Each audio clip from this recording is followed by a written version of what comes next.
Assalamualaikum warahmatullahi wabarakatuh. Terima kasih sebelumnya di sini saya selaku perwakilan kelompok yaitu selaku moderator akan mempresentasikan tentang tugas mata kuliah literasi digital mengenai mesin pencari informasi kelompok 3 golongan D bersama teman-teman. Baik, lanjut. Baik, izinkan saya memperkenalkan diri. Nama saya Gatot Matur Iman. Lalu selanjutnya ada Emilia Evatul Laili, selanjutnya ada Muhammad Arif, selanjutnya ada Nur Laita Afiatri Wahyuni, selanjutnya ada Umal Kamila, dan yang terakhir yaitu Rahman Abiel Ratih. Lanjut. Nah, untuk pembahasan kali ini, subtopiknya itu ada 5, yaitu pertama, mesin pencarian informasi untuk tujuan akademik, kedua, yaitu menggunakan kata kunci secara efektif, ketiga, mengenal 3 jenis gangguan informasi, keempat, menggunakan fitur cek fakta, dan yang kelima, lanjut, partisipasi dan kolaborasi pengguna mesin pencarian informasi. Lanjut, baik. Dimulai dari mesin pencarian informasi untuk tujuan akademik. Nah, kita bahas dulu nih. Pertama, yaitu search engine itu apa sih? Bisa kita lihat di sini bahwasanya di PPT-nya itu search engine adalah sebuah program komputer tertentu yang difungsikan untuk membantu pengguna di dalam mencari berkas-berkas yang tersimpan pada layanan World Wide Web pada sejumlah jaringan komputer. Jadi di dalam search engine ini program komputer tertentu yang difungsikan untuk membantu pengguna di dalam pencarian berkas-berkas yang tersimpan pada layanan World Wide Web, yang nantinya kita bisa menarik kesimpulan bahwasanya search engine itu sebenarnya tidak ada bedanya sama website-website pada umumnya, hanya saja perannya itu yang lebih fokus untuk mengumpulkan sekaligus mengorganisir berbagai informasi di internet berdasarkan kebutuhan para pengguna. Hasil dari halaman pencarian ini nanti kemudian biasa disebut dengan Search Engine Result Page atau SERP. Posisi dari website tampil di halaman SERP biasanya sangat dinamis guna menjaga tingkat relevansi dari konten tersebut. Lanjut. Nah, dimulai dari sejarah singkat search engine.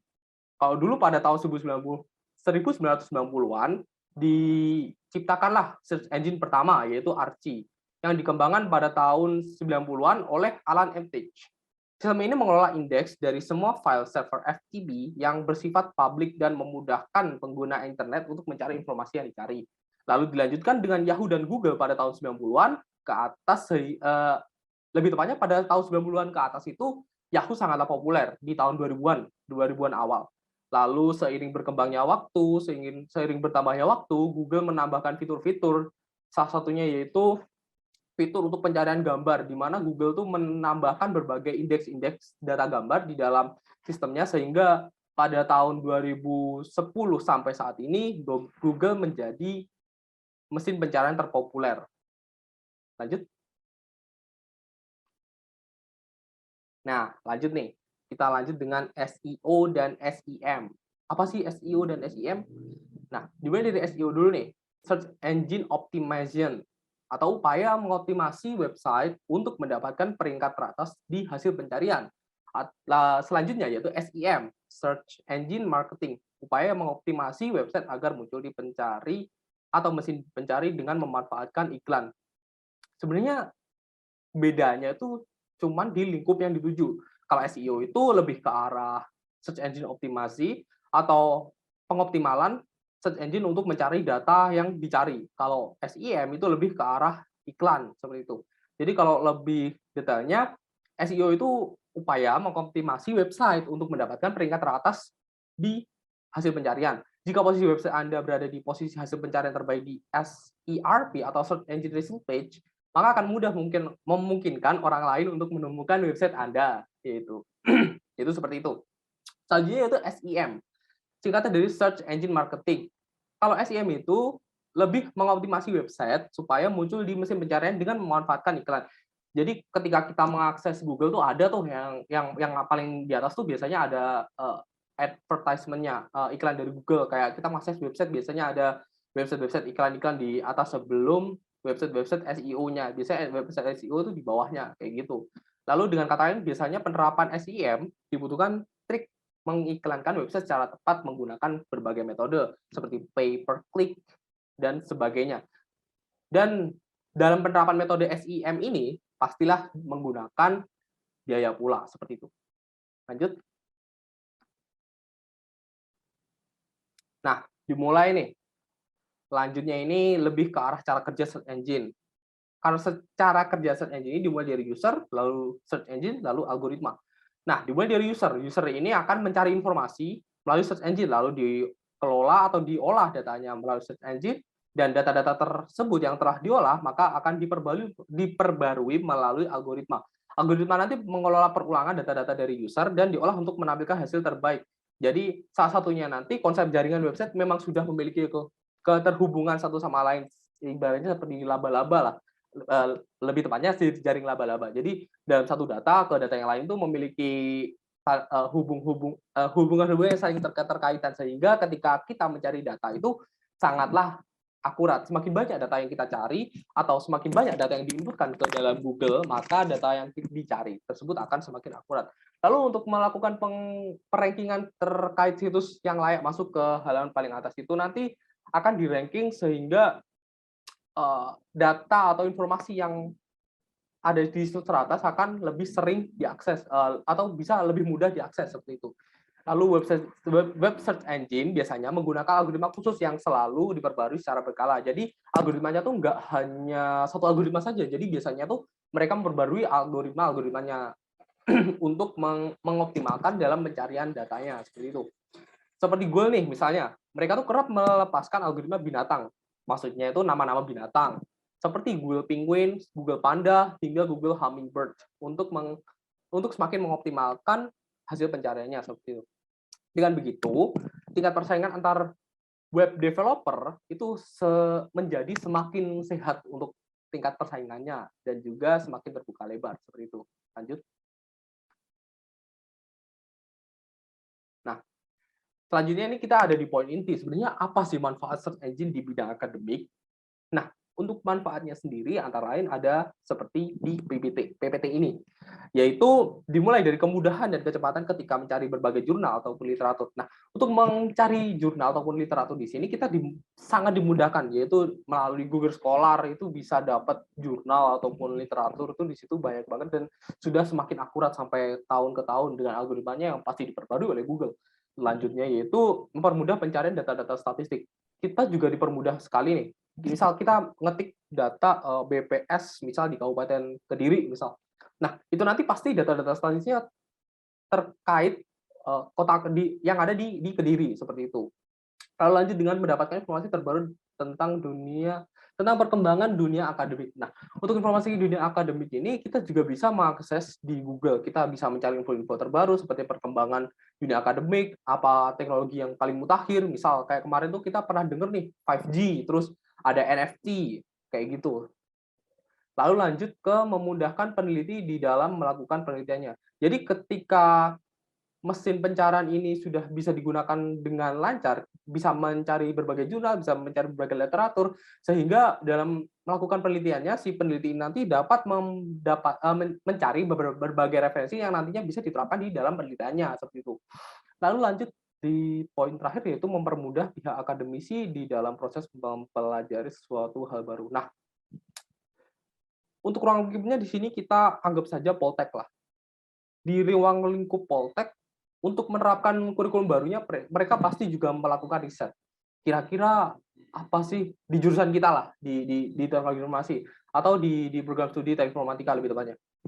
Kira-kira bahasa programan apa sih yang paling mutakhir yang digunakan oleh industri.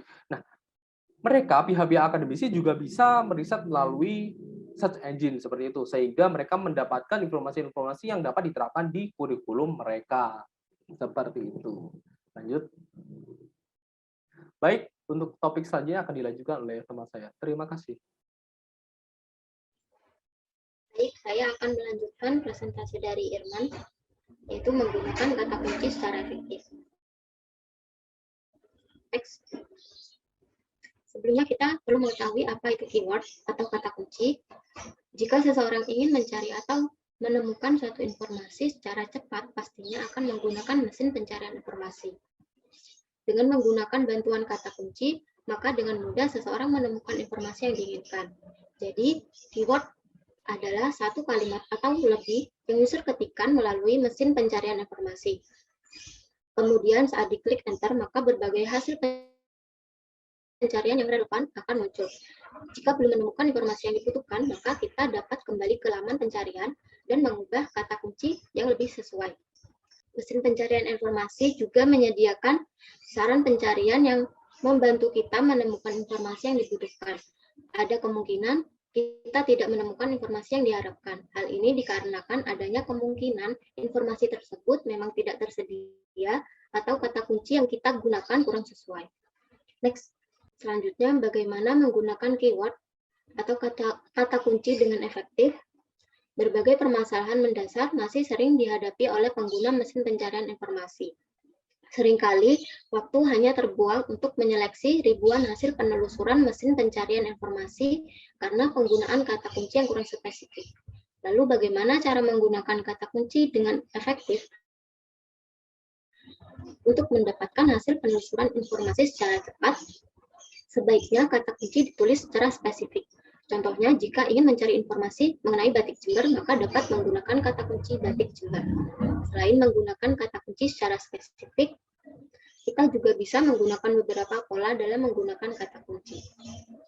Next, ada beberapa pola yang bisa digunakan dalam menggunakan kata kunci agar lebih efektif saat menggunakan mesin pencarian informasi di Google. Di antaranya, menggunakan tanda kutip. Ini untuk mencari kata atau frasa yang lebih spesifik. Contohnya resep soto ayam. Kemudian menggunakan tanda bintang untuk mencari kalimat dengan beberapa kata yang hilang.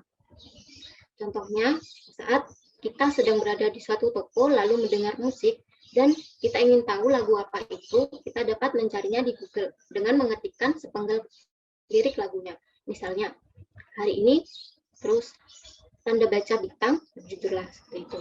Terus selanjutnya menggunakan 2 titik dan angka untuk mencari rank angka atau informasi di antara 2 nilai. Contohnya, misal kita ingin mencari sejarah Indonesia dari tahun 1945 hingga 1980, maka kita dapat menuliskan sejarah RI tahun 1945 titik-titik 1980. Seperti itu, dan hasilnya akan menunjukkan berbagai peristiwa sejarah Republik Indonesia dalam periode tersebut. Selanjutnya menggunakan istilah OR untuk menemukan salah satu informasi yang dibutuhkan. Misalnya kita mengetik soto ayam or soto daging, maka resep yang muncul adalah soto ayam dan soto daging, seperti itu. Selanjutnya menggunakan file type. Ini untuk mencari hasil berdasarkan file type file, seperti itu. Selanjutnya menggunakan sinonim dari kata kunci dengan menggunakan tanda baca tilde. Misalnya, kita ingin mencari gula merah, namun tidak yakin apakah harus mencari gula merah atau gula apa, dapat menuliskan gitu. Maka hasil yang muncul juga akan menampilkan sinonim kata tersebut. Selanjutnya menggunakan tanda minus. Ini untuk menyingkirkan hasil pencarian yang tidak diinginkan. Misalnya, kita ingin mencari informasi resep masakan selain ayam. Maka setelah mengetikkan resep ayam, min ayam, seperti itu seluruh resep yang akan ditampilkan akan menampilkan selain masakan berbahan dasar ayam. Kemudian menggunakan format pengetikan informasi yang diinginkan, _2 situs yang ingin dimunculkan. Ini berfungsi untuk mencari sebuah informasi di dalam situs tertentu. Contohnya tutorial Python _2 malascoding.com. Maka seluruh data yang relevan dari situs malascoding.com akan muncul. Next. Selanjutnya, apa fungsi keyword? Yang pertama, bagi mesin pencarian informasi, yaitu untuk dengan adanya kata kunci, maka mesin pencarian informasi akan lebih mudah menemukan dan menampilkan informasi yang sangat relevan dengan apa yang dibutuhkan oleh pengguna internet. Selanjutnya, bagi user atau pengguna, berfungsi untuk mendapatkan hasil penelusuran informasi yang diharapkan secara cepat. Next. Selanjutnya yaitu yang perlu digarisbawahi, tidak semua hasil penelusuran mesin pencarian informasi itu benar. Diperlukan kompetisi kritis pengguna untuk dapat menyaring informasi yang diperoleh. Seperti itu. Selanjutnya akan disampaikan oleh teman saya. Saya akan menjelaskan mengenal tiga jenis gangguan informasi. sebelumnya, informasi yang salah dan menyesatkan tidak berbaur dengan fakta yang benar, menyebabkan terjadinya problem yang dikenal sebagai polusi atau gangguan informasi atau information disorder. Sebagai konsumen media, kita perlu memahami berbagai spektrum gangguan informasi yang berpotensi menyesatkan atau mengajak pembaca. Berikut adalah beberapa jenis gangguan informasi yang kita waspadai bersama. Next. Berdasarkan kebenaran tujuan dibaliknya, gangguan informasi atau information disorder dapat dibedakan menjadi 3 jenis berikut ini, yaitu yang pertama, misinformasi. Adalah informasi salah yang dibuat atau disebarkan tanpa bermaksud pembaca. Yang kedua, disinformasi adalah informasi salah yang sengaja dibuat dan disebarkan untuk mengelabui pembaca. Yang ketiga yaitu malinformasi, adalah informasi yang benar namun disebarkan dengan maksud buruk di baliknya. Next, misinformasi. Misinformasi ini beredar karena kesalahan interpretasi atau kelalaian memeriksa kebenaran sumber berita. Media yang kerap berlomba menjadi yang pertama menayangkan berita, terkadang tanpa sengaja menyebarkan informasi karena diburu oleh waktu dan tidak sempat untuk melakukan verifikasi sebelumnya. Contohnya seperti informasi yang sering kita lihat pada tayangan breaking news di televisi ataupun berita dari media lain. Misalnya dalam hal jumlah korban atau tersangka pelaku dalam sebuah tragedi. Demikian pula yang dilakukan oleh para pengguna sosial media yang seringkali langsung membagikan informasi tanpa memeriksa terlebih dahulu kebenarannya. Next. Disinformasi. Dilansir dari buku jurnalis Fake News dan Disinformation tahun 2018 terbitan UNESCO. Disinformasi adalah kebohongan yang disengaja dan secara aktif diinformasikan oleh aktor yang jahat dan bermaksud untuk kepentingan pribadi atau kelompok. Contohnya yaitu beredar daftar yang diklaim sebagai jadwal peluncuran varian virus corona. Daftar itu disertai narasi bahwa pandemi COVID-19 sudah direncanakan sebelumnya atau populasi pandemi. Narasi itu kerap menyerang Organisasi Kesehatan Dunia atau WHO, Imunologi Amerika Serikat Anthony Fauci, filantropi Bill Gates, dan sebagainya. Next. Malinformasi, yaitu penyajian dikemas demikian rupa untuk melakukan tindakan yang merugikan bagi pihak lain atau kondisi tertentu ketimbang berorientasi pada kepentingan publik. Contohnya yaitu beberapa bentuk pelecehan atau verbal, ujaran kebencian dan diskriminasi, serta penyebaran informasi hasil pelanggaran privasi dan data pribadi adalah ragam bentuk malinformasi. Selanjutnya akan disampaikan oleh Ari. Adalah 7 jenis misinformasi dan disinformasi menurut Claire Wardle. Jadi terdapat 7 jenis informasi menurut Claire Wardle dari First Draft, yakni sebuah proyek di bidang literasi media. Dalam proyek tersebut mendefinisikan tipe mis dan disinformasi menjadi 7 jenis. Yang pertama adalah satire atau parodi. Satir adalah konten yang dibuat untuk menyatakan sindiran kepada seseorang, sebuah organisasi, pemerintah, atau masyarakat dengan menggunakan parodi, ironi, ataupun sarkasme. Fungsi utama dari satir adalah sebagai kritik sosial terhadap berbagai problem yang terjadi dalam masyarakat. Satir kerap menampilkan tokoh-tokoh fiktif yang merepresentasikan tokoh real dalam kehidupan nyata untuk mengekspos keburukannya. Sebagian besar kartun politik di berbagai media massa adalah sebuah bentuk karya satir dengan menampilkan tokoh-tokoh politik secara komikal. Jadi seperti karikatur yang dimaksudkan untuk menyindir pemerintah dan lain sebagainya. Mungkin seperti itu. Satir tidak selalu menyasar individu, namun terkadang juga menyindir fenomena yang banyak terjadi di masyarakat. Untuk yang kedua adalah false connection atau koneksi yang salah. Salah satu bentuk koneksi yang salah yang cukup populer belakangan ini adalah clickbait. Seperti yang kita ketahui, sekarang ini marak sekali clickbait, terutama di YouTube, yakni pada tampilan thumbnail banyak sekali mengandung bait yang fungsinya kreator ingin mendapatkan jumlah pengunjung atau viewers demi mendapatkan keuntungan berupa finansial dari iklan dan lain sebagainya. Yang intinya untuk mendapatkan monetasi lebih cepat. Sebagaimana namanya, clickbait menggunakan judul dan gambar yang menarik, sensasional atau provokatif sebagai umpan atau yang bisa disebut bait untuk memancing pengunjung mengklik link. Jadi kata-kata yang biasanya ditampilkan pada thumbnail itu atau pada judul itu ditujukan yang menarik, sensasional atau provokatif. Biasanya berita-berita yang diangkat itu ya berita-berita viral atau berita yang bisa menimbulkan pertanyaan bagi penonton untuk mengklik video atau berita yang telah dipost. Selanjutnya adalah konten menyesatkan atau misleading content. Misleading content dapat diciptakan dengan sengaja. Informasi ditampilkan dengan menghilangkan konteksnya untuk mengarahkan opini pembaca agar sesuai dengan keinginan pembuatnya. Hal ini dapat dilakukan misalnya dengan cara mengedit foto dengan teknik cropping, mengutip pernyataan seseorang tanpa menyertakan konteksnya, atau menampilkan statistik yang mendukung opini diusung saja dengan mengabaikan sisanya. Untuk selanjutnya adalah false context atau konteks yang salah. Konten ini berupa informasi benar yang disampaikan dalam konteks yang salah. Jadi informasinya itu sebenarnya informasi yang benar, cuman cara penyampaian dari si kreator ini kurang benar. Jadi konteksnya bisa saja salah seperti itu. Hal semacam ini dapat terjadi jika media menempatkan pernyataan seorang, gambar juga video dalam konteks yang tidak sesuai dengan aslinya.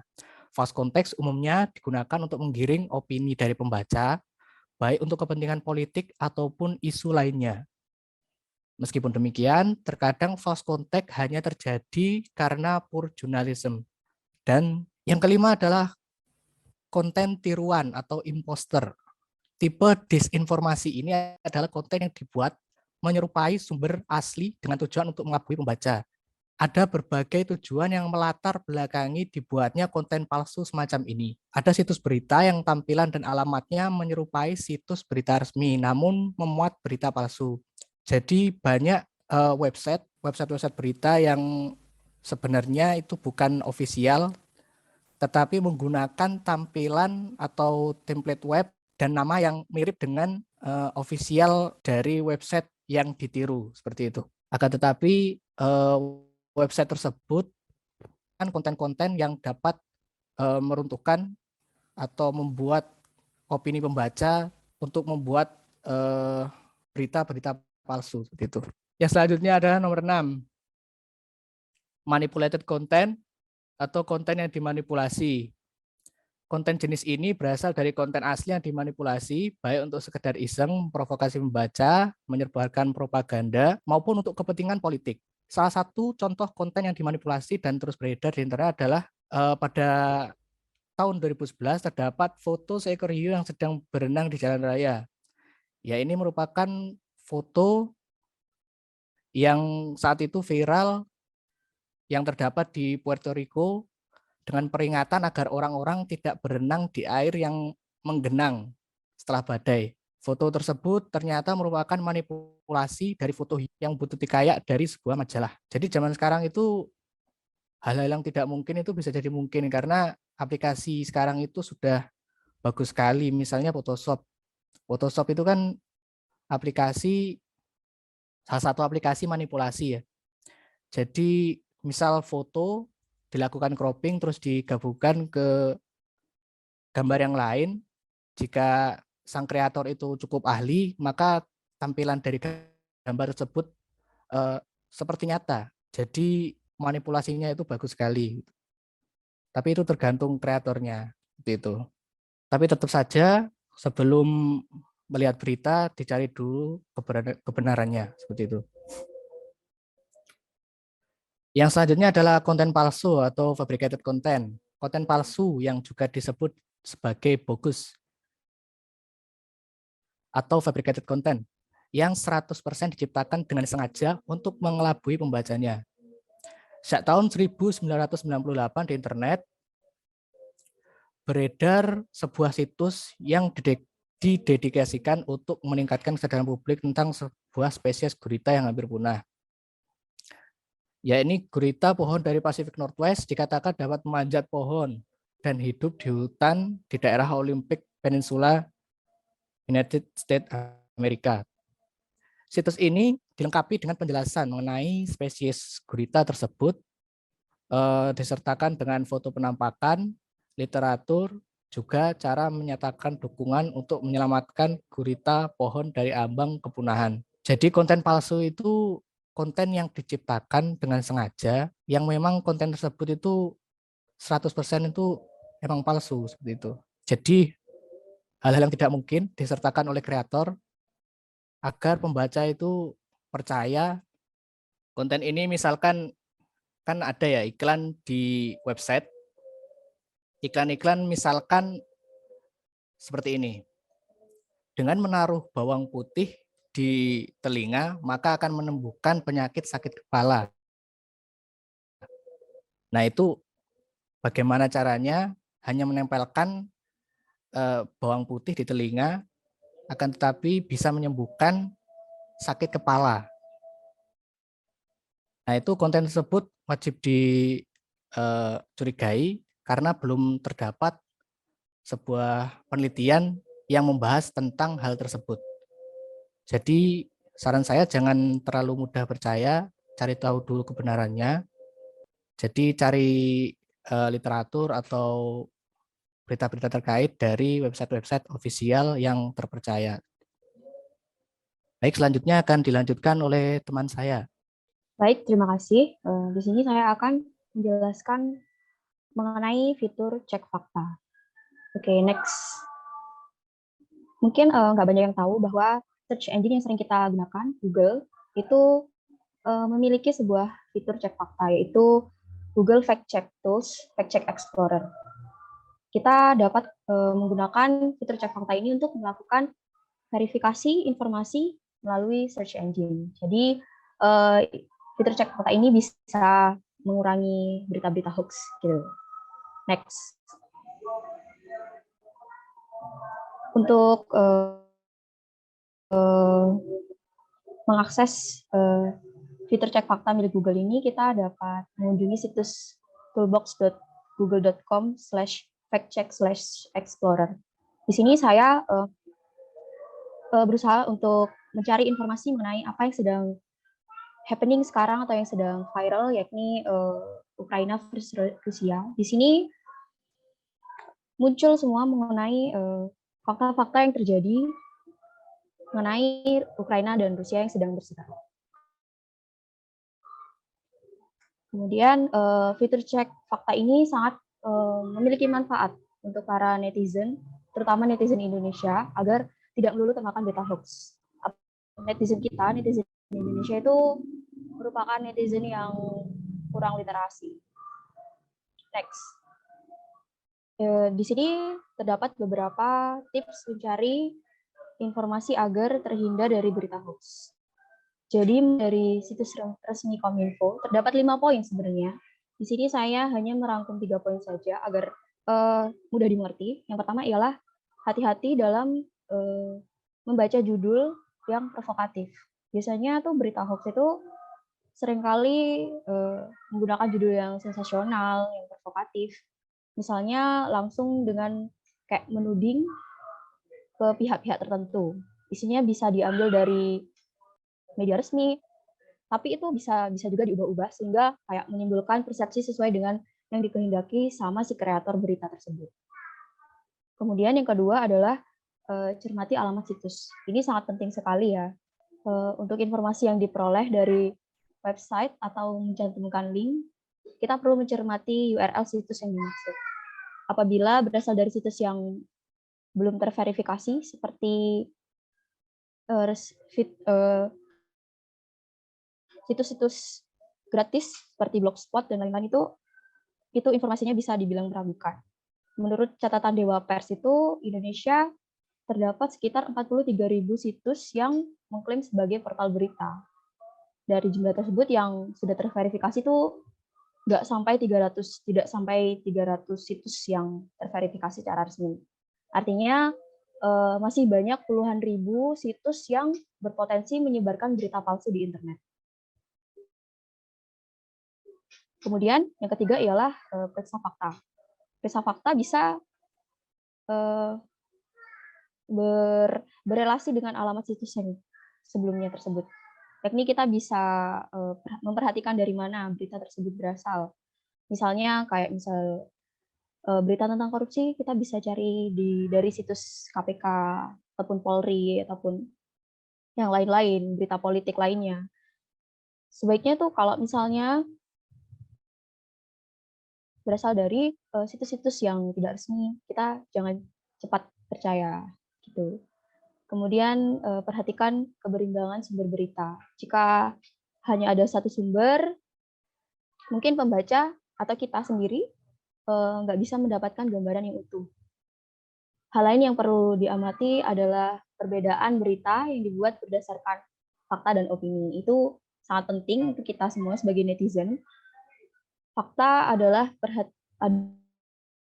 peristiwa yang terjadi dengan kesaksian dan bukti. Sementara opini adalah pendapat dan kesan dari penulis berita sehingga memiliki kecenderungan untuk bersifat subjektif. Selain itu kita juga bisa memverifikasi informasi melalui cek fakta, Google cek fakta yang sudah saya jelaskan sebelumnya, agar informasi yang kita dapat itu secara real, kita tidak mendapatkan disinformasi, malinformasi ataupun yang lain-lain, sehingga berita-berita yang tersampai pada kita itu bukan berita hoax. Oke, next. Selanjutnya, poin selanjutnya akan dijelaskan oleh teman saya. Baik, saya akan melanjutkan poin pembahasan terakhir, yaitu tentang partisipasi dan kolaborasi pengguna mesin pencarian. Jadi di mesin pencarian itu, pengguna selain dapat mencari informasi, tapi juga dapat berpartisipasi dan berkolaborasi dalam menghasilkan informasi di mesin pencarian informasi. Contohnya pada mesin pencarian Google. Google sendiri sebagai mesin pencarian informasi sudah berkolaborasi dengan pihak ketiga penyedia informasi, yaitu Wikipedia. Kolaborasi ini berlangsung sejak 2019. Dari kolaborasi keduanya tersebut, semakin meningkatkan peluang bagi pengguna untuk dapat berpartisipasi dan berkolaborasi dalam penyediaan maupun pembaruan informasi. Contoh bentuk partisipasi kita dalam penyediaan informasi, misalnya dengan menerbitkan artikel di Wikipedia. Dan kita juga dapat saling berkolaborasi dengan pengguna lain dengan cara mengedit atau menyunting informasi dari artikel pengguna lain. Selanjutnya, contoh bentuk partisipasi lainnya yang bisa dilakukan yaitu dengan membuat web atau blog pribadi, kemudian kita dapat mempublikasi informasi yang baik dan berguna di web atau blog tersebut. Kedua, kita juga dapat berpartisipasi dalam penyediaan informasi dengan melalui layanan yang disediakan oleh mesin pencarian tersebut. Contohnya, di Google kan terdapat layanan Google Map. Nah, kita juga dapat berpartisipasi dalam menyumbang atau menghasilkan informasi di mesin pencarian dengan cara misalnya dengan menambahkan lokasi atau tempat yang belum tercantum, atau menambahkan foto di suatu tempat, atau mengedit atau menambahkan informasi dari suatu tempat di Google Map. Selanjutnya, untuk tips saat berpartisipasi dan berkolaborasi dalam penyediaan informasi, yaitu 1. Pastikan informasi yang akan dibagikan baik dan berguna, serta memiliki sumber yang jelas dan valid. 2. Menggunakan bahasa yang mudah dipahami. 3. Berpartisipasi secara aktif dalam penyediaan informasi. Sekian dari saya kembalikan kepada moderator. Baik, terima kasih teman-teman atas materi yang telah disampaikan. Untuk kurang lebihnya, saya selaku moderator mewakili teman-teman, mohon maaf yang sebesar-besarnya apabila ada kesalahan kata ataupun kesalahan dalam penulisan di materi PPT kali ini. Untuk teman-teman yang ingin bertanya, silakan dimasukkan pertanyaannya atau diketik di kolom komentar. Kalau suka dengan presentasi kami, silakan like. Jangan lupa juga di-share kepada teman-teman yang lain supaya kita juga mendapatkan berbagai informasi ataupun mendapatkan berbagai ulasan terkait presentasi pada kali ini. Sekian, terima kasih. Wassalamualaikum warahmatullahi wabarakatuh.